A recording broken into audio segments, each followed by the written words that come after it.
Alright guys, you got your boy Jet Stingren here today, and today we're back with some reverse 1999 content here today, and today we're going to be talking about if you should pull for Mercuria. Her solo banner did just get announced. It's going to be coming out, I believe, the 15th, so I'm going to go over her as a character, how she has performed since her release, and of course, give you guys a final recommendation you should pull her or not. Anyway, let's get right into it and let's talk about what Mercuria does.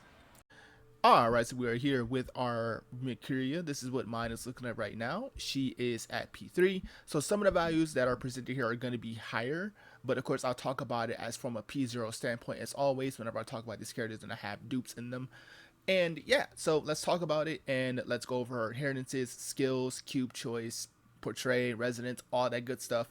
And for those of you who asked, there will be a team video coming out for Mercuria as well, because there has been some different teams that's come out since her release in 2.0. So I will come back at probably tomorrow, and I'll put some teams out there for some of the newer units you can run her with and stuff like that. But anyway, let's get right into it. So Mercuria, let's talk about her inheritances first.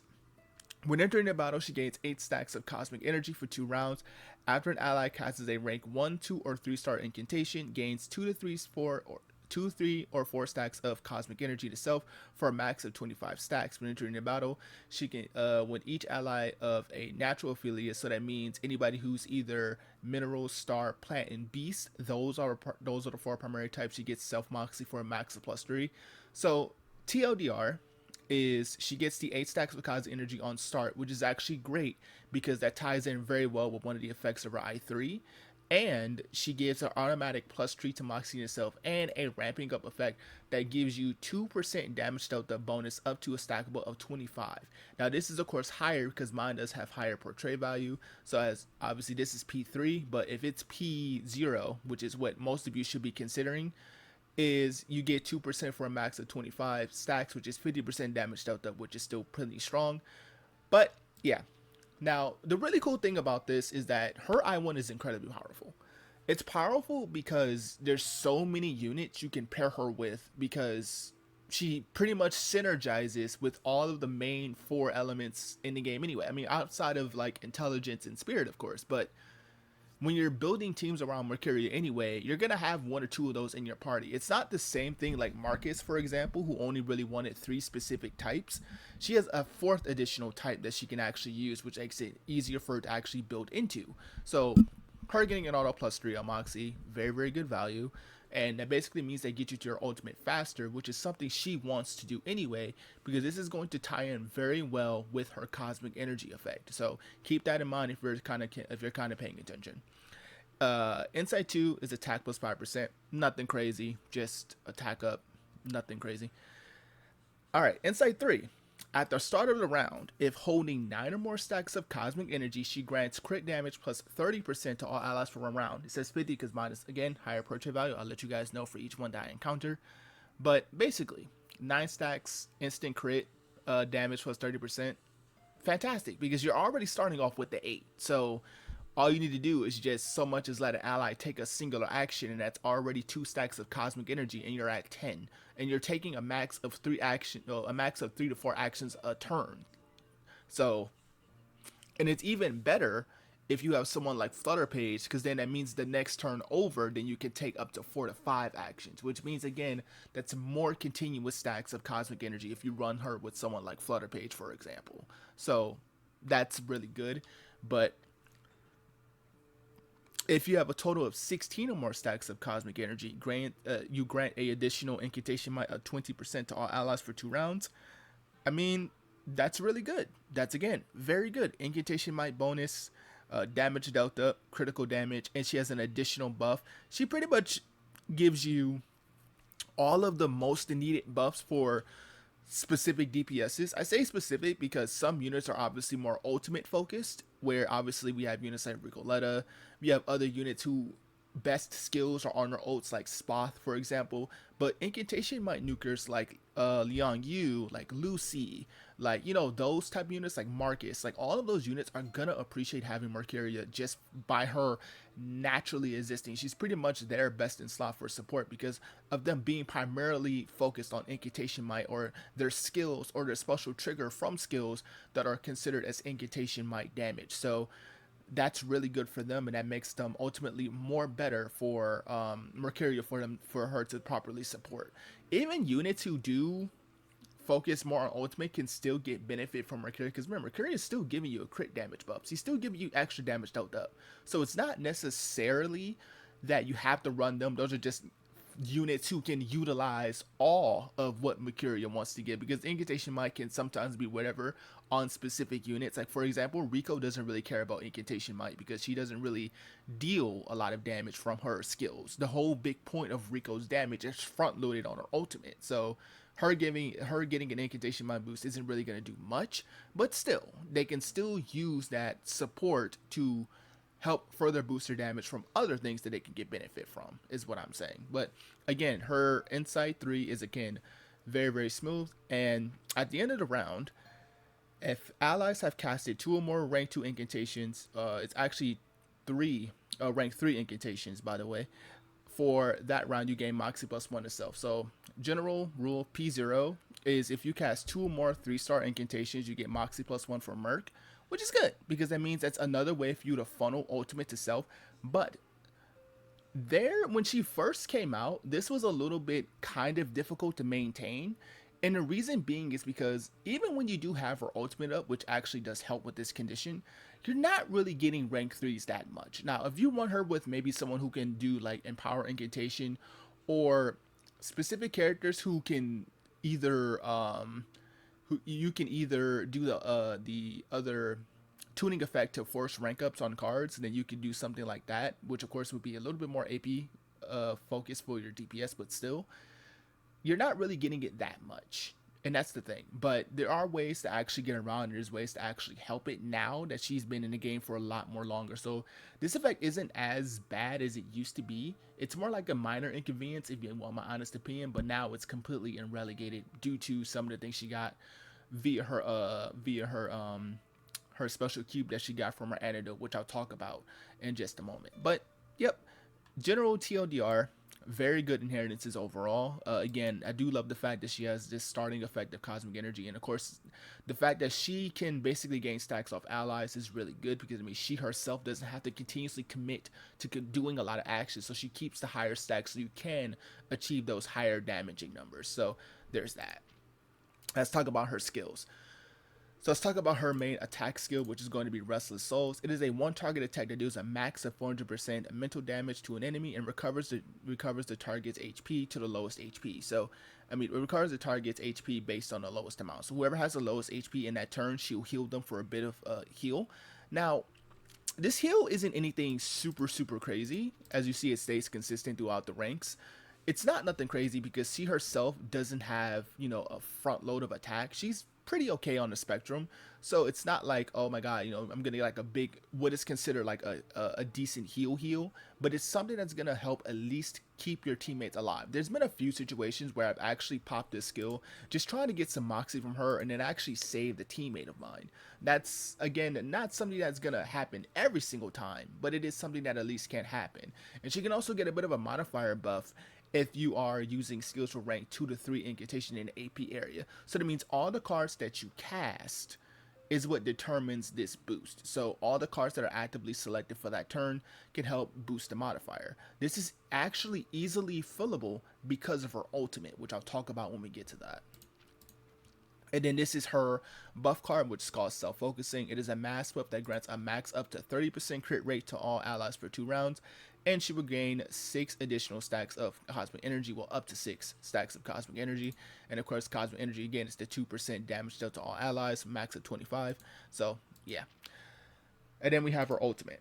This is what makes Mercuria's entire kit spin, which is like, this is what pushes it off the ground. And what it does is a mass attack that dispels 2 random status up and positive stats from all enemies, which is actually quite helpful in certain situations. And then you deal 400% mental damage to all targets, and then you grant the rank up effect to all allies for 2 rounds. Now, this rank up effect is special. So, what it essentially is, it's a worse version of Empower Incantation. If you know how that works, is basically how Empower Incantation can rank up a card instantly, and make it from a 1 star to a 2 star, or a 2 star to a 3 star.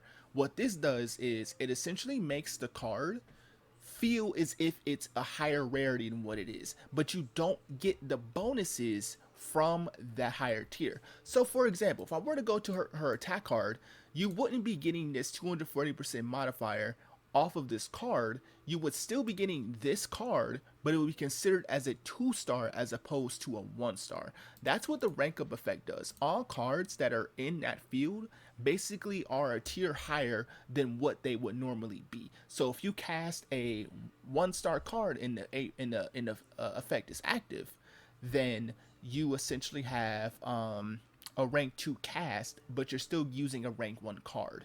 So this is really good because what this does is this funnels you more stacks of cosmic energy because the game considers it as a higher tier incantation card. So that means when this is effective and you're casting like a rank 2 off of the effect, then you get a rank 3 because of the, the bonus. Then you're essentially getting your 4 stacks of cosmic energy. So when her ult is active, she can really funnel a lot of cosmic energy to herself because of the bonuses that she gains. And of course, if you use her buff skill while also in effect, then that means you just get more moxie. So it's actually quite consistent and it's actually really good. The only minor gripe is that you don't get the effects off of the bonus effects. Like, for example, if I use the effect and I use this on someone like Vila, I don't get the power burst effect that would normally come from the 2 star card. That's like the only minor inconvenience I have with the card itself, is that it just doesn't give you the bonuses off of other cast incantations. That's really the only problem that I have with it. But again, for the most part, this is going to be the thing that really makes Mercuria spin. You have to be an ultimate in pretty much most situations in the fight. You want to be an ultimate most times. Most times. If you can maintain 100% uptime, then that's good. She does have better ways now to get Moxie to herself so she can continuously pop ult, or at least even having one form of downtime. It's not as coincidental as like Liang Yu, where she wanted to be an ultimate 100% of the time, and it was actually a bit of a consequence if you didn't get to upkeep it. But with her, there's no real consequence, honestly. It just slows you down a tiny bit. Even if you're like 4 Moxie, it's not going to kill you just to wait the one turn, then you get to 5, and then you next turn you can ult again. It's not going to kill you. But for what it's worth, you still have, an incentive to keep that ult going just to get her better stacks of cosmic energy, which means you maintain your stronger buffs easily. You get the additional benefits for certain other characters too, who actually like higher tier incantations and all that good stuff. So again, very, very good, but make sure you are trying to get to this ult as quickly as possible, because that's one of the things that she wants to do with her main kit. And of course, cube choices. Now, she has 2 very good options, honestly. They're marked right here. Her own personal cube that you can get right now from the shop. It should be available in shop, but if you did her antidote event, this is her best in slot. If you did her antidote event, which if you are new and you missed out on it, unfortunately, at the time of this recording, there doesn't seem to be a way to get antidote cubes. That's something I do wish that they add in the future, but get this one. This is the one. If you have this just sitting in your box because you did antidote but you didn't have Mercuria, or you had it raised and you were just waiting for the day you can get her, raise it, max amplify it if you want, because what this does is it gives you a 48% chance to gain Moxie when there's a force field effect active.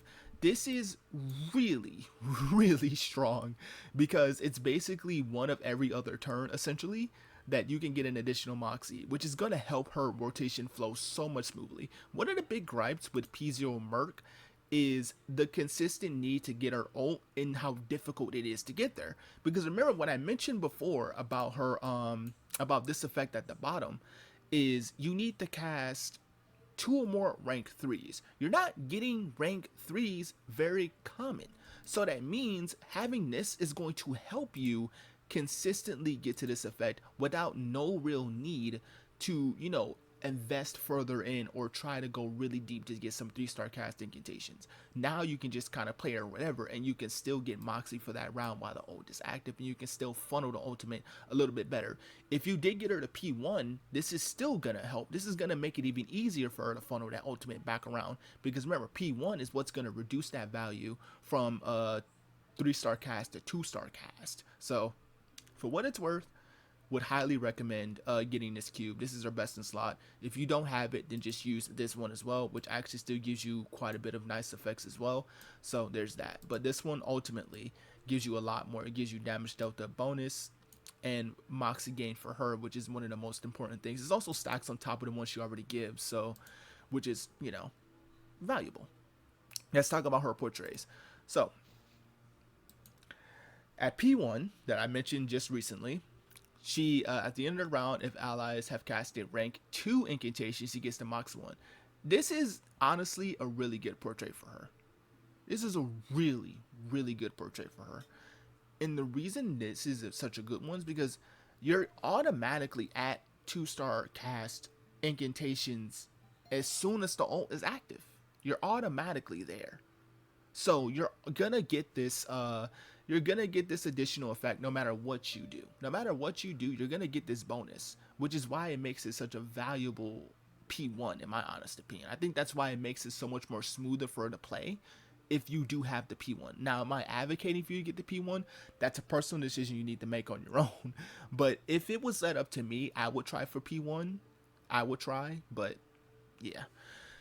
P2, critical damage is now boosted to 50%, and incantation might is boosted to 30%. Again, very strong buff. This is also a very good portrait for her.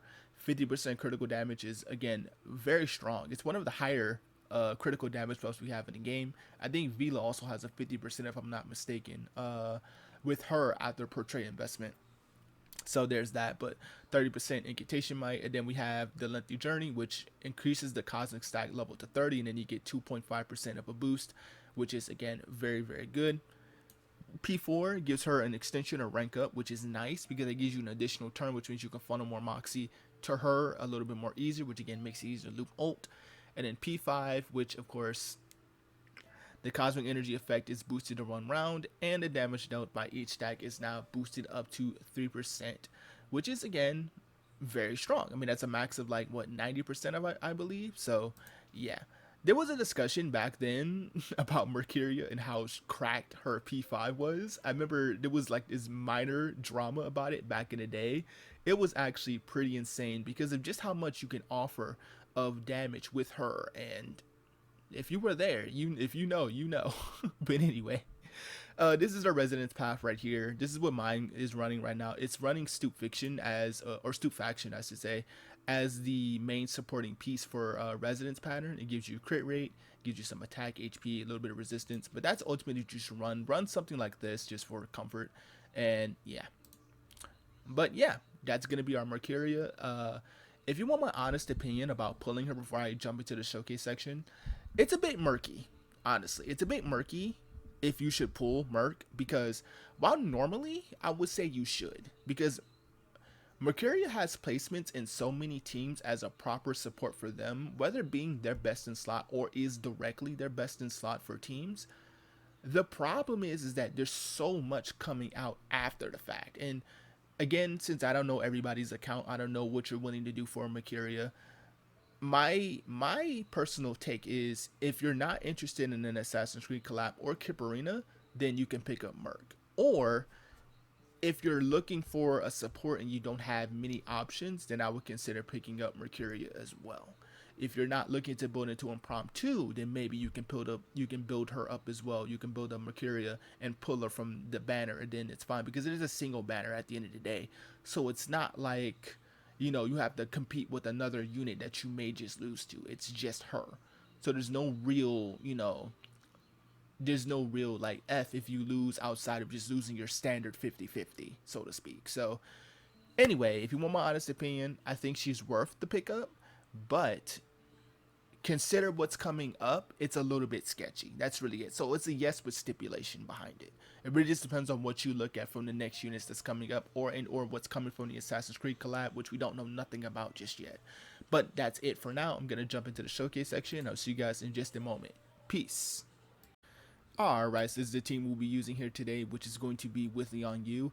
Liang Yu, unironically, is probably one of her better partners because she has the rank up effect as part of her Arise Clan Lang effect, which is available on her red to the farmost 3 cards in your spell deck and in the middle, which gives you both effects of the extension of +1 round.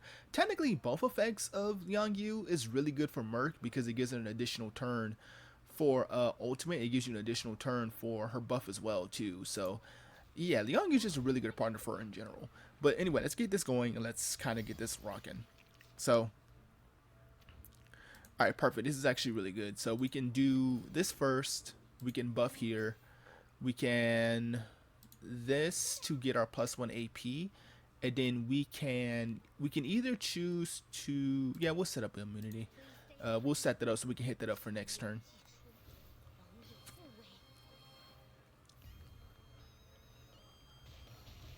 So they will take a little bit of reduced, well, the left one will, because, yeah, not weakness or anything.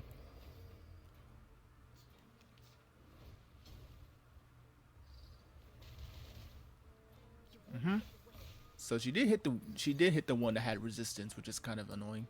But now, as you can see, most of the buffs have already been set up. We have the crit damage buff, we have the incantation might buff. So we have all of the buffs pretty much set.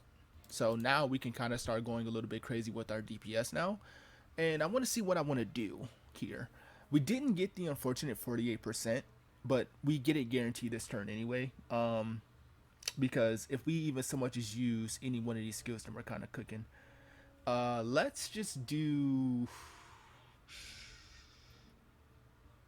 We don't have Liang Yu's immunity card, which is a little annoying, but I kind of want to push this over here. Yeah, we'll do that, because that gives us red, and I kind of want red. We'll do this so that way we 100% get the red talent attack, and I guess we'll just put up more stacks of cosmic energy to herself, and we do still get the rank up bonus too, because we use pretty much all reds.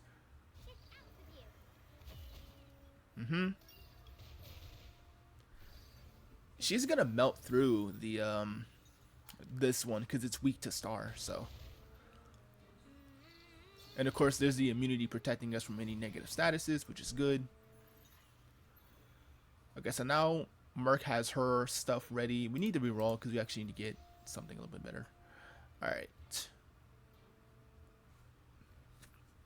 So we can do this to start giving us the effect that we need. We're already at max stacks, by the way, of our cosmic energy. As you can see, look, 25 stacks. So we're maxed out. So I could simply just poke with Merc though. Do I want to poke with Merc?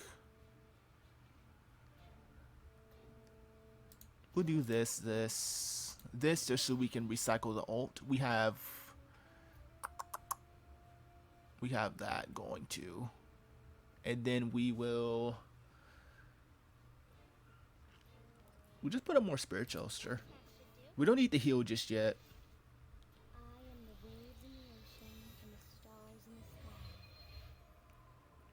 I love Mercuria's ult animation, by the way. I find it really cool.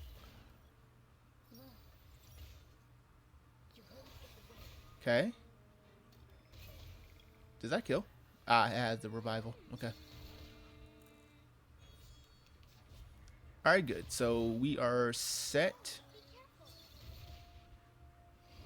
Yep. There's another revival being taken. So it doesn't have any more revivals from what it looks like. So this.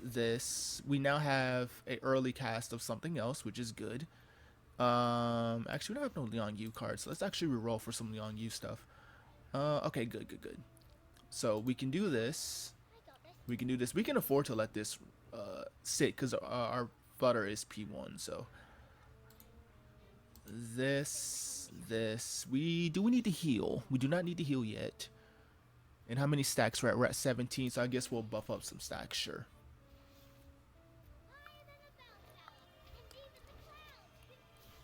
I'm kind of glad I chose this stage because the other stages I was testing this on, the later stages, were dying like within the first rotation. So you can kind of see the whole team kind of play and play here, which is what I wanted to show you. Okay, so now he's gone. And now we have a free rank. We're now down to rank 3. And that's a red Talon cast this time. And now we're back up to 5. Get another follow-up. Okay, good. Now we're maxed on stacks again.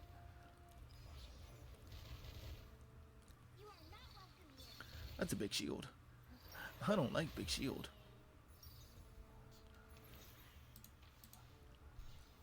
Alright. So it already looks like, can we maybe salvage this and get green?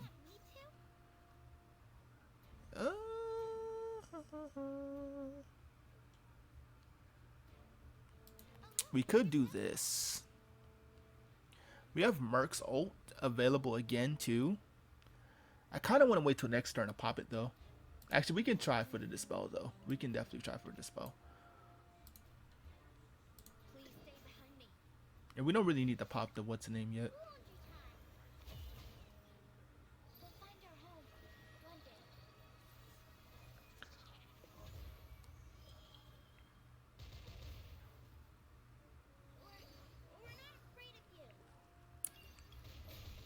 Never mind. We didn't need the dispel. I keep forgetting how strong she is as a P5.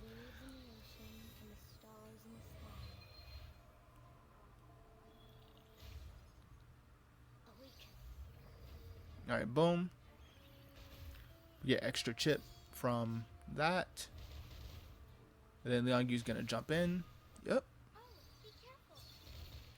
Another extra stacks. Yep. And does this kill? She had one more card. We would have killed that turn. But actually, we still got to get rid of the extra lives too. So, but it's no worry. So we can try to go for another green first. So let's just buff, sure. Extra AP, sure. And then we can focus on reds. Sure. Again, we really don't need to do the other thing. Yep, revival. Yep, revival again. And now it's dead. Alright, and that's going to be the team showcase for you guys. And yeah, simply put, I do think Mercuria is worth the pickup if you have the investment in the space to do so. But if you don't have the ability or you're not sure about what's going to happen with Assassin's Creed, because none of us know what's going on with that yet. We won't know until maybe like the last week of Kip Arena's banner. So try maybe around then, if she's still around, possibly you can try pulling, but it is what it is. But again, I'm honest, man, I think she's good. But anyway, it's been your boy Stingren. See you next time. Peace.